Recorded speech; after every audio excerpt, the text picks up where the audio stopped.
अंबाला में आज दिन दिहाड़े एक महिला नेत्री की गोलियां मारकर हत्या कर दी गई। बता दें कि हत्यारे ने महिला नेत्री को मौत के घाट उतारने के बाद खुद को भी गोली मारकर अपनी जीवन लीला समाप्त कर ली। हालांकि हत्या किन कारणों से की गई इस बात पर अभी कोई खुलासा नहीं हुआ है, लेकिन बता दें कि अंबाला में पिछले महीने ही नगर निगम के चुनाव थे, जिसमें महिला नेत्री अमरजीत कौर सोडी ने हरियाणा जन चेतना पार्टी की टिकट पर वार्ड नंबर 6 से चुनाव लड़ा था। इस मामले के बारे में जानकारी देते हुए बलदेव नगर थाना के एसएचओ हमीर सिंह ने बताया कि उन्हें सूचना मिली थी कि हाउसिंग बोर्ड कॉलोनी में गोलीकांड हुआ है, जिसके बाद वो मौके पर पहुंचे और उन्होंने पाया कि अमरजीत कौर सोडी को गोलियां लगी हुई हैं और उनके साथ में ही एक व्यक्ति के हाथ में रिवॉल्वर है जिसको गोली लगी हुई है। उसके बाद पुलिस ने दोनों को एम्बुलेंस के जरिए अंबाला के नागरिक अस्पताल में पहुंचाया और अस्पताल में डॉक्टरों ने अमरजीत कौर सोडी को जाते ही मृत्यु घोषित कर दिया और बाद में हत्यारे की भी मौत हो गई।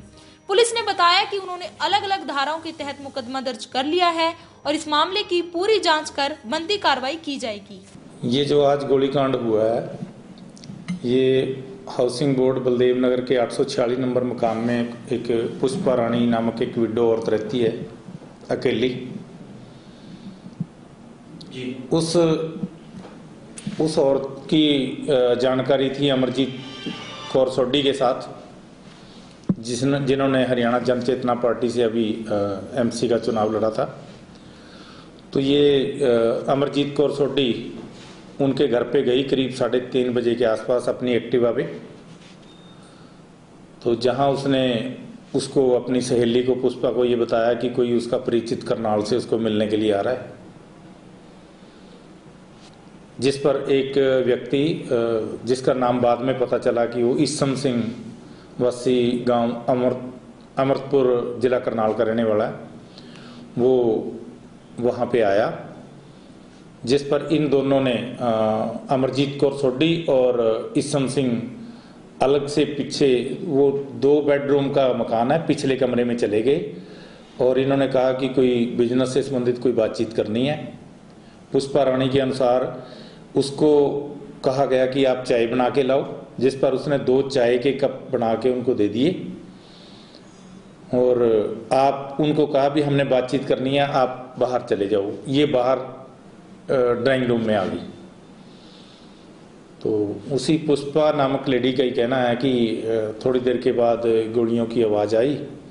तो मैंने तुरंत अंदर जाके देखा कि अमरजीत कौर सोडी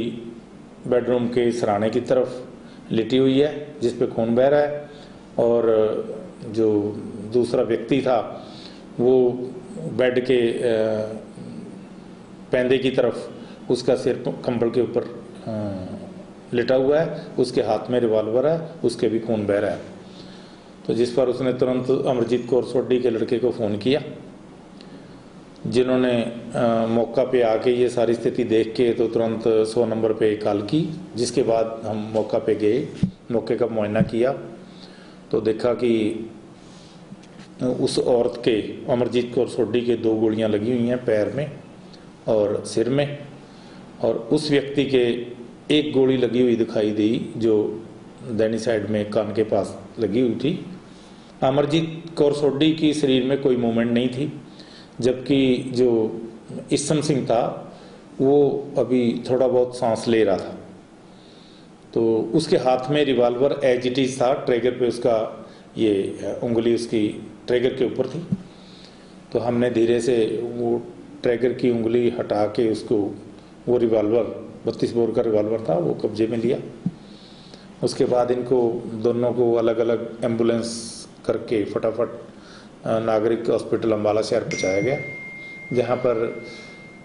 अमरजीत कौर सोडी को तो जाते ही डॉक्टरों ने मृत डिक्लेयर कर दिया, लेकिन जो ईसम सिंह था उसके अभी सांस चल रहे थे, तो वो थोड़ी देर के बाद उसकी भी